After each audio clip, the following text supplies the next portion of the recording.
Welcome to the Savvy Dentist Podcast with Dr. Jesse Green, the show where great dentistry meets great business. Listen in each week as we bring you an inspiring person who will share their story, ideas and business techniques to help you create a practice and a life you love. And now introducing your host, Dr. Jesse Green.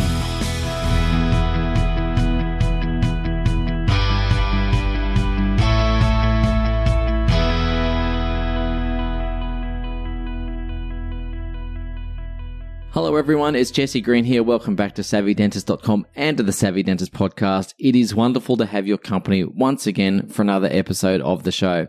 Now, many of us understand the value of systemizing the business. We understand that it gives us leverage. We understand that it gives us consistency. We understand that if we want to adopt best practice, we need to capture our intellectual property, our thoughts, and document them. What some people may know about, but many won't know about, is the concept of international standards, ISO, whatever number we're talking about. And my guest today, Mel Blackmore, is an absolute expert at ISO standards. She's lived and breathed ISO standards for many, many years. And what's really interesting is her ability to take these standards and make them really relevant to small and medium enterprises, to capture the best thinking and to implement best practice. Sometimes people mistakenly think that ISO standardization is really for large corporations or big government bodies, and perhaps 20 or 30 years ago that might have been true, but there's so much flexibility with this ISO standardization that it allows small businesses to tap into the wisdom, the knowledge, and the structure that these standards provide. It's a really interesting podcast, and I know that you'll get a lot from it.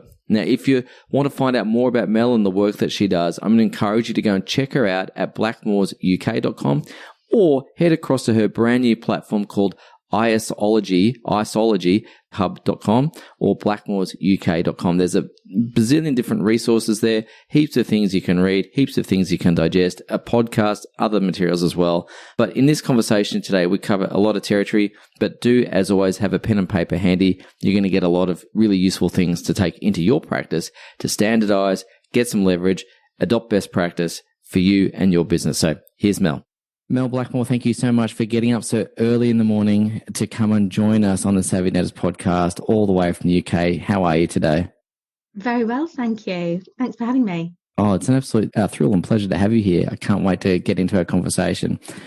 Mel, you run an organisation called Blackmore's, and not to be confused with the vitamin company, which we all know and are familiar with. Your expertise is in standards, and particularly around making sure that there's best practice in place for businesses to follow so that they can do their business to the best of their ability. I'm curious to ask, because as someone who's been through a standardization process when I was in the Navy, there's not many people I know that kind of grow up thinking, that's what I'm going to do when I grow up. How did you find your way into that kind of work? It's fascinating and interesting, but I'm curious, what was the journey? Yeah, that's interesting because I hadn't even heard of it as a profession when I was back in school or even college. But when I left school, I had a spell working and then I went travelling. I actually went over to Australia. So I'd love to go back there again sometime, over to Mukinbudin. Played for a hockey team over there. But yeah, when I came back, I was really keen. I had a thirst for knowledge around business. And one of the modules on my degree was on total quality management. And I don't know, for some reason, it just resonated with me. It was like the penny drop. And I just thought, well, why wouldn't all businesses have a structure in place for running their business so that they can deliver the highest possible quality standards? And so later on, I went on and did a postgraduate course in total quality management.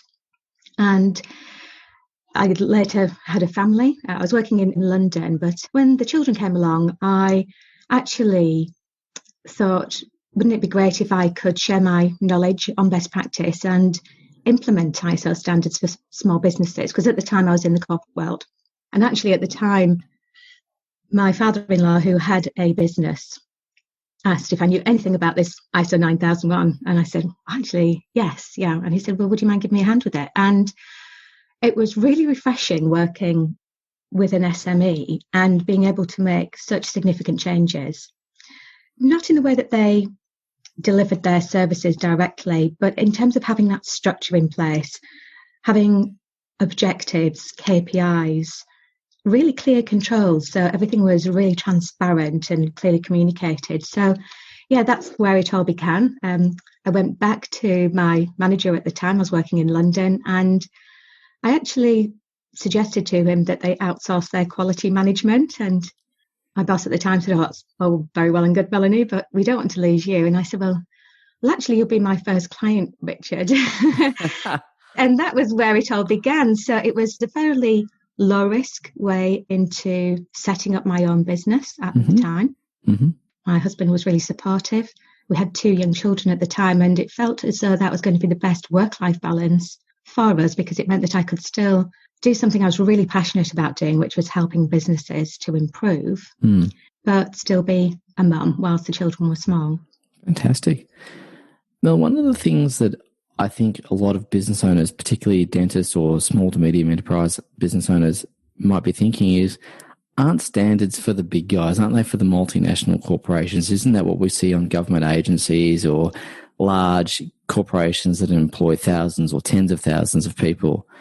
But what I'm understanding from our conversation so far is that it's really applicable to every business, irrespective of the size. So could we just talk a little bit about the relevance of standards from the SME point of view? Because listening to this particular podcast, I want to make sure that the people, as they're driving their car on the way to work, they kind of go, actually, there's going to be something really useful in here, because I think this is going to be how every business can improve what they do, can have more consistency. But could you just speak to that point for a second? Sure. I would have agreed with you on the image of the standards being really for the larger organisations, if it was, say, 20, 30 years ago. But the standards are really applicable to any size organisation, and we've implemented standards for all different types of sectors. And if I give you an example of probably one of the smallest companies, we implemented 3 ISO standards for. Wow. It was a guy who just started a business, and he had worked for a large air conditioning maintenance organisation, and he wanted to set up his own business. All of that information was in his head. He was an extremely knowledgeable guy, extremely experienced, but he knew that he didn't want to work 24 hours a day. He wanted to be able to create a business model, a structure, so that he had a scalable model for growth. And I knew this chap. He came to me and he said, look, Mel, I know that you deal with these ISO standards, but I could really do with them for my business, but I'm not sure if the business is too small. And we had a brief chat, and, within about 5 minutes, it was really clear that he needed some type of system for operating his business so that he could hand that over to the next employee coming in. And that's what we did.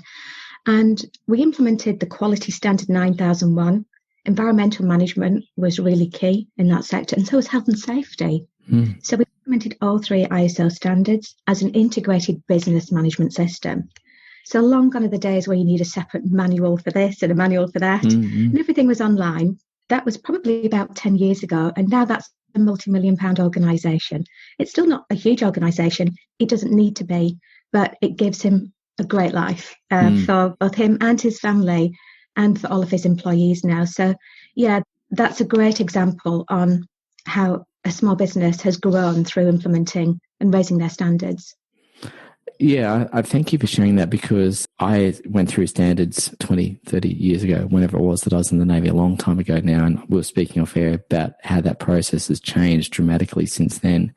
And I think it's good that we address the small business situation, because, as you say, 3 standards for that particular organisation have really helped propel them to greater success. And for everyone listening to this podcast, most people listening to this podcast are really interested in creating a business that does scale, a business that does free them up, helps them get what's in their head onto paper or some sort of electronic form, I should say. Paper's a euphemism for pretty much documentation of everything. But in any case, I love the notion around that. And I guess the question that I wanted to ask you around that is, there were 3 particular standards that were useful for that small air conditioning business. And obviously he had other operational processes that perhaps didn't fall under a standard. But how many standards are there, and how do you decide which are the ones that are going to be most relevant for an individual business? That's a great question. There are actually thousands of standards, but just to be clear, there are standards for producing a fire extinguisher. So the standards that we deal with on products, they're actually for businesses. And I'd say about 70% of the businesses that we work with are SMEs. So in terms of the most popular standards globally, 9001 is still the go-to standard. And that's a standard that's requested in tenders as well. So if you're looking at contracts with other stakeholders, then that can be a requirement. But then the other standards that are really popular are information security standards, such as ISO 27001.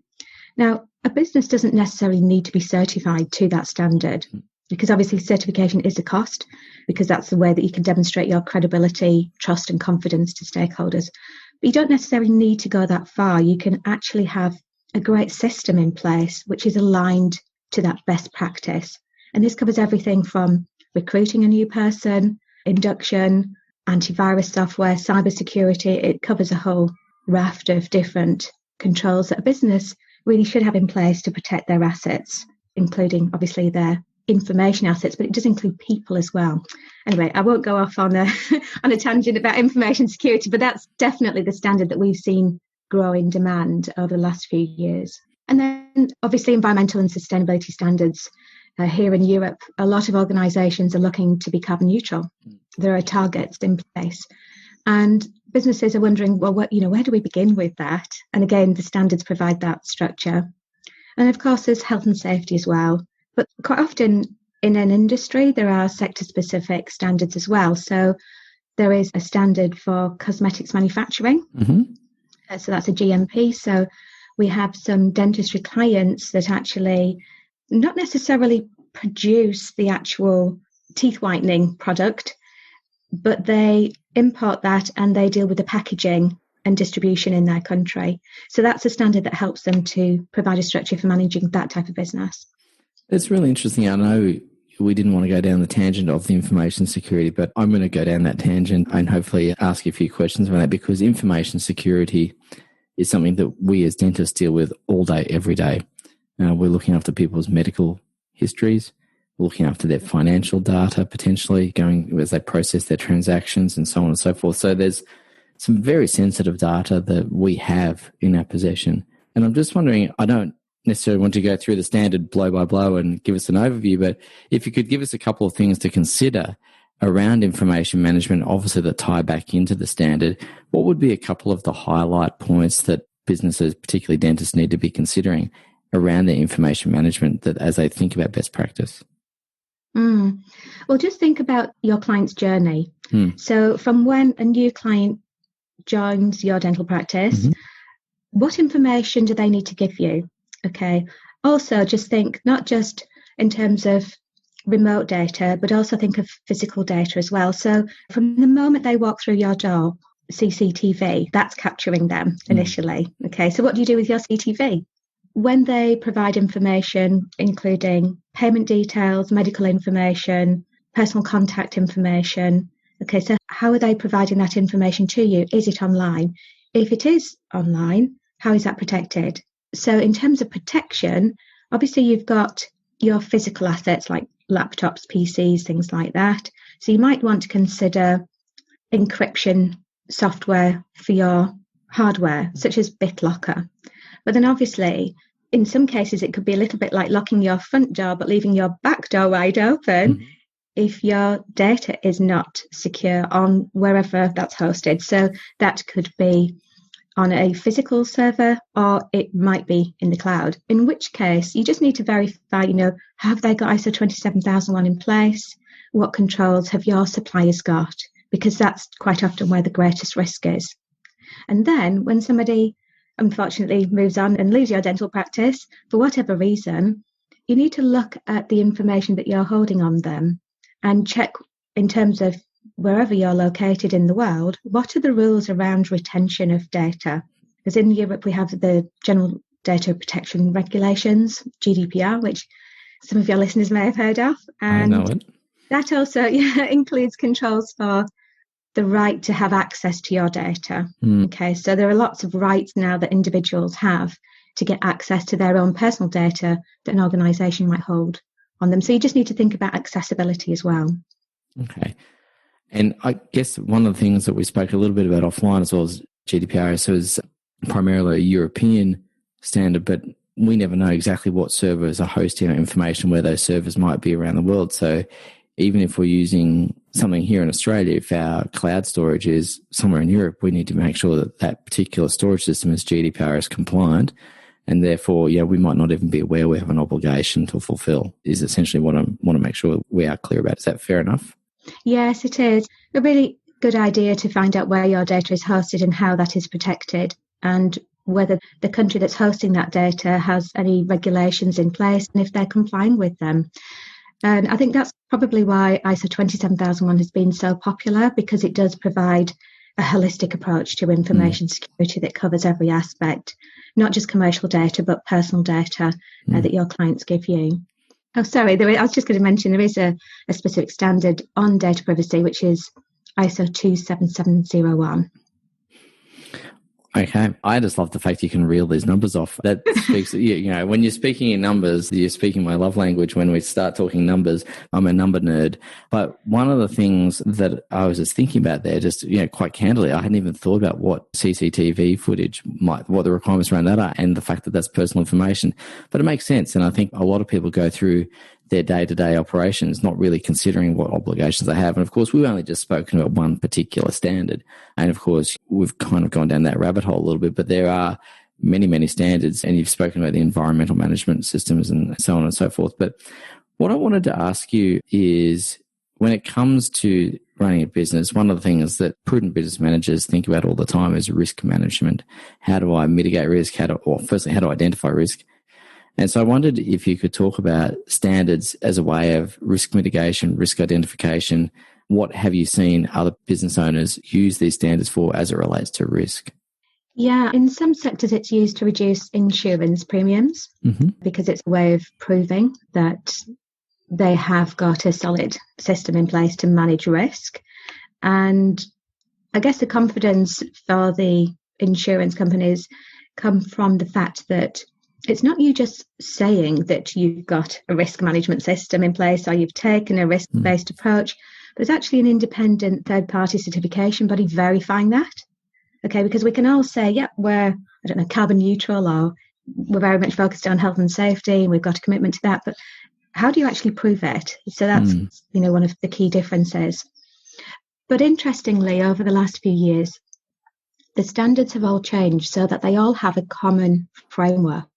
So regardless of which standard you're implementing, there are the same common elements in every single ISO system.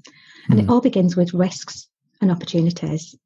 Okay. And quite often where there is an opportunity, there is a risk, yes, and vice versa.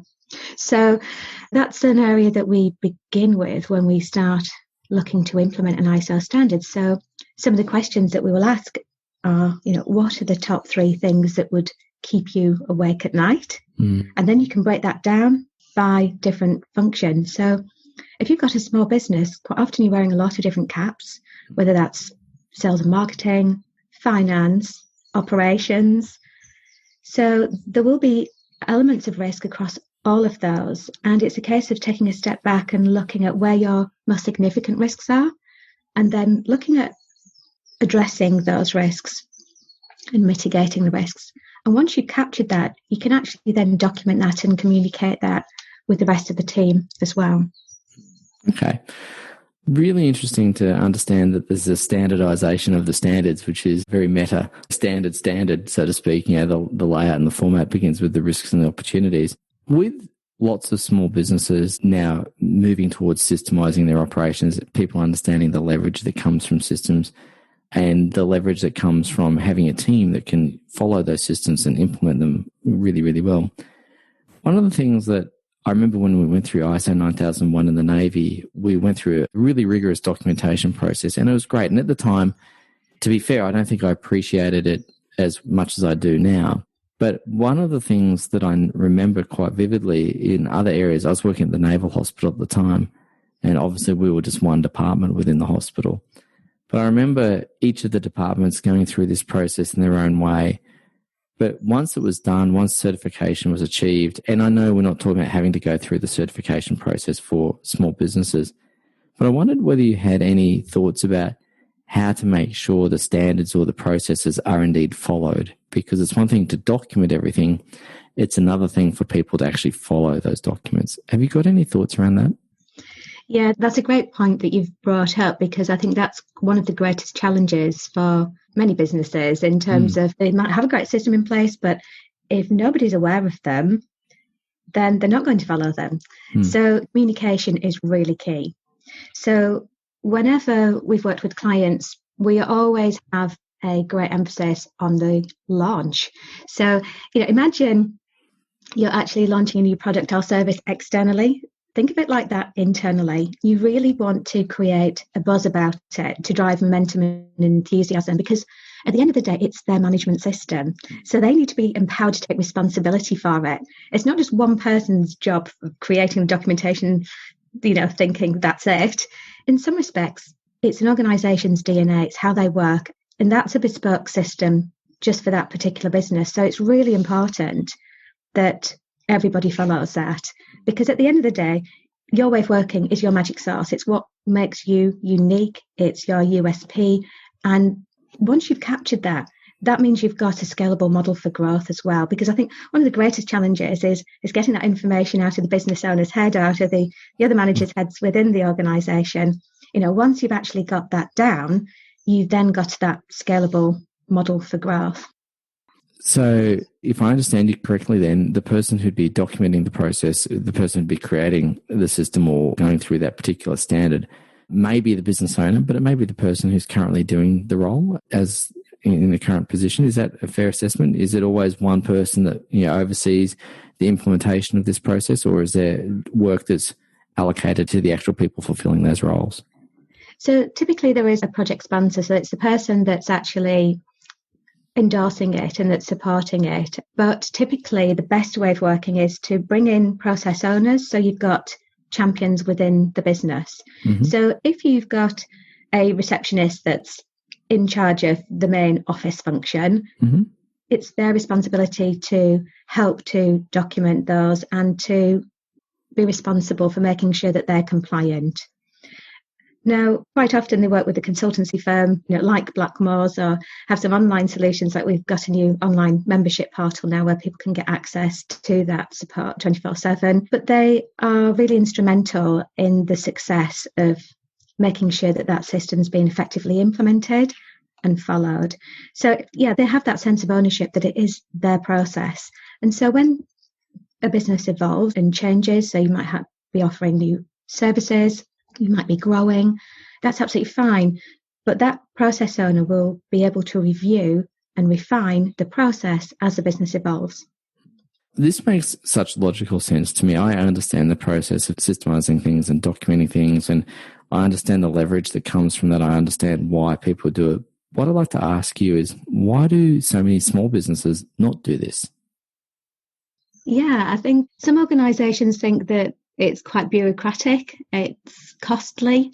And I think, that was the case a number of years ago when the standards were very prescriptive. But I think now that they're based on risks and opportunities, an organisation has carte blanche to create their own bespoke management system. But the standard is there to provide that guidance and structure for them. I think in some cases it's a lack of awareness of the ISO standards.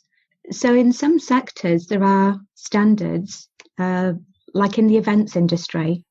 So there was a sustainable event management standard that was introduced, and that's really taken off since the Olympics London 2012, which is actually where it gets the number of the standard from. There you go. So now you've got fashion houses like Gucci using it at their fashion event. So they've actually really embraced that specific standard. And there are actually standards in the industry. So it's interesting to see where that's going to go in terms of looking at sector-specific standards. Do you think there'll ever come a time where there will be an accreditation process where in some industries, and maybe this will never be the case, but whether, if you want to operate a particular kind of business in a regulated environment, whether it's health or food production or something of that nature, that in order to be able to operate, people need to be compliant with the standard and to have demonstrated compliance with the standard? Is that something that's going to happen, do you think, down the track from a public safety perspective? Yeah, I think we've certainly seen it in Europe with energy management, because some organisations will actually be fined if they are not reporting on their energy and carbon emissions. And obviously, many organisations have made a pledge to be carbon neutral by either 2030 or 2050, depending on where you're located in the world. So I wouldn't be surprised if we do see these standards actually becoming more mandatory in certain areas. But I think it's almost like an unwritten rule in certain sectors with standards like information security. That's something that is very much driven by client demand.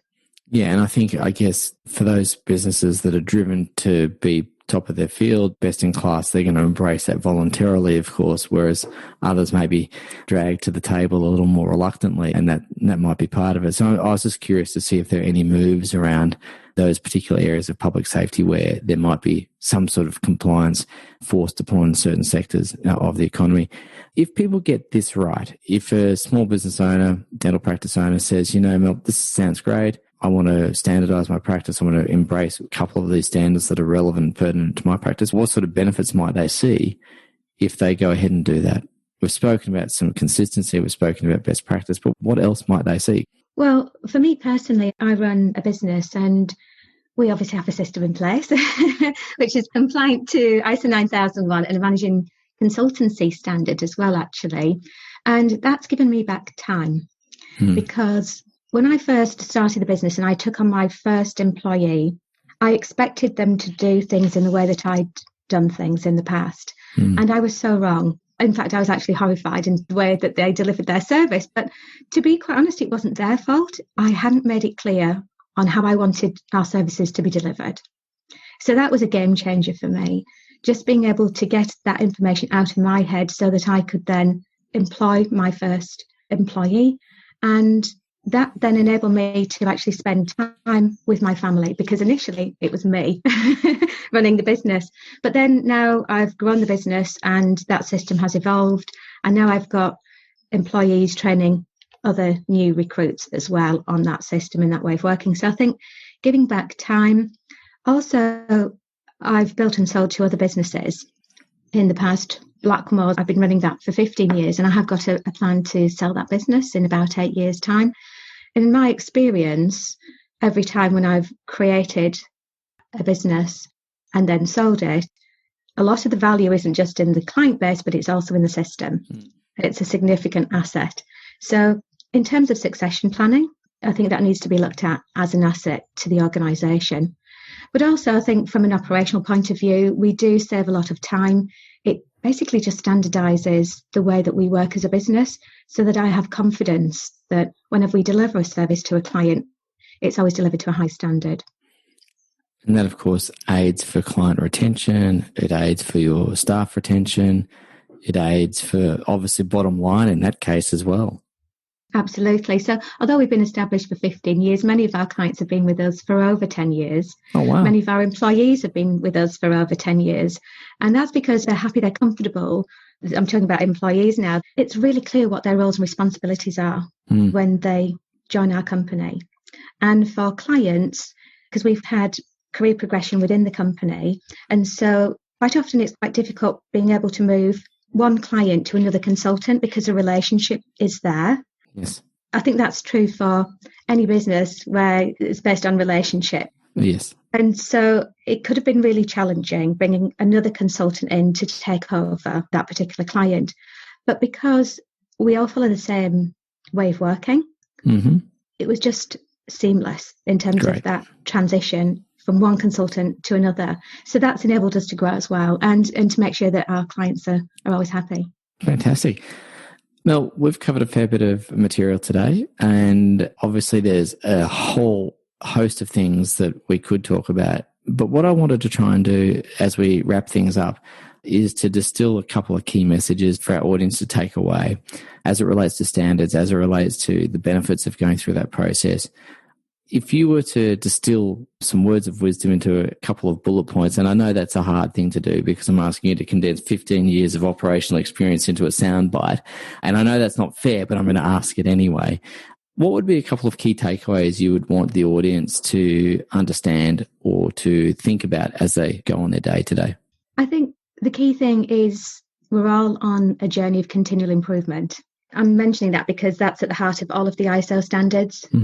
So that's about continually developing your employees, your way of working, and continue improving the services that you provide your clients. Fantastic.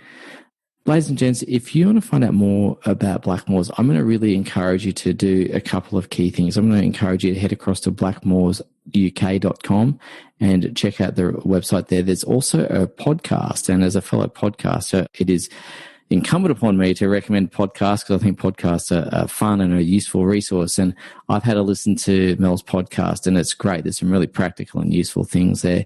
But Mel, if people were heading across to your website and wanting to get more information around there, where would you direct them to?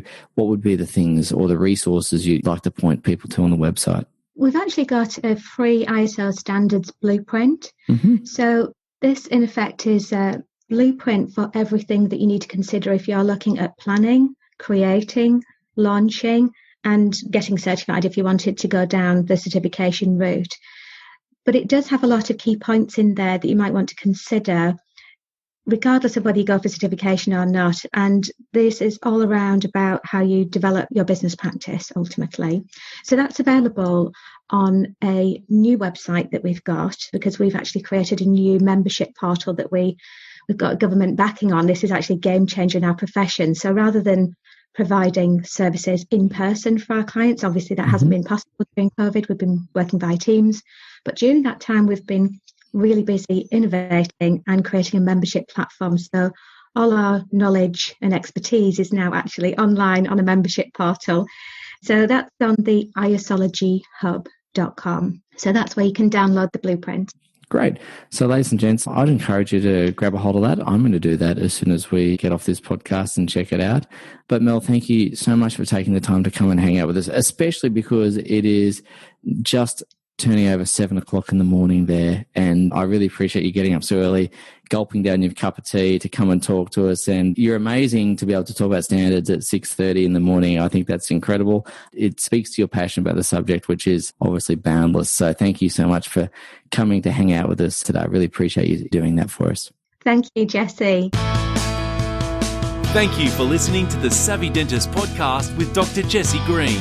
For more free tools and resources, join the free Facebook group. Visit drjessiegreen.com/Facebook. And for more episodes, visit drjessiegreen.com/savvydentist.